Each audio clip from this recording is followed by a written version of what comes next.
بسم الله الرحمن الرحیم قدرمنه کده تو سه پکیر شه تو سه پکلی شه تو سه پرشتدار شه سیک دسه بچای وی یا بچی وی چې هغه یتیمای یا یتیم وی نو تو سه نمدا درخواسته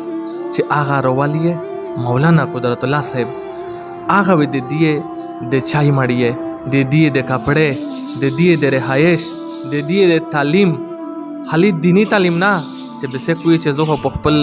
وراره بندې په خپل وراره بندې په خپل خورزه بندې په هغه بندې ز سکول اوی او دا خو چې ډیره مدرسې ته لور شي به سکول نو یې سکول واپوي او دینی تعلیم مو ورکای نو دا تاسو د پورا بهترینه موقع دو خرچې نه یا خلاص وستا ارشي نه خلاص وستا مولانا صاحب دغه ملا تړلې دو او ان شاء الله دایوه دغه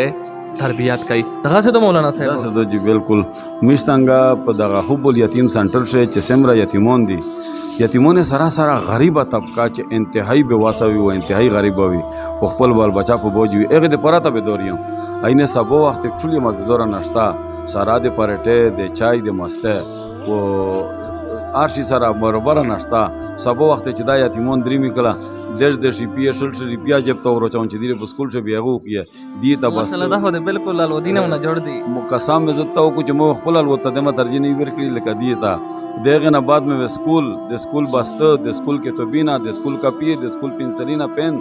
دا ارشای سپلیه کپڑے ټیپیه دا ارشای الحمدلله دا زه وتا یخ کوم زه الله پاک ته یخړای و دغه خلک تعاون بنده دغه ارشای کېږي د ملګری تعاون سره کوي و هغه نه بعد مې په سکول چې کیمدا سه وړکن کی مشمون دي هغه د پرمه ګوشه ماستر نیولا دا و د دې بیا د سکول نه چروشي هغه ټیوشن د پرمه بیا ګوشي ماستر نیولا دا چې دې ته بیا ګوشي ټیوشن یا کوي دغه دعا مې کاریونو ته نیولې دي د قران سبق کوته وی دعا مې ماسترونو ته نیولې دي سکول سبق کوته وی ان شاء الله العزیز زته به دور یتیمونه بچونه ته او د یتیمونه بچونه سراسر حافظ صاحب زنه داسې خصون شته چې په یتیمونه نه کې تار دي دغه موجوده منګای د غریبات دغه تر سوال دي کنه چې لوی پریشان دي په یتیمونه نه ورپاله دي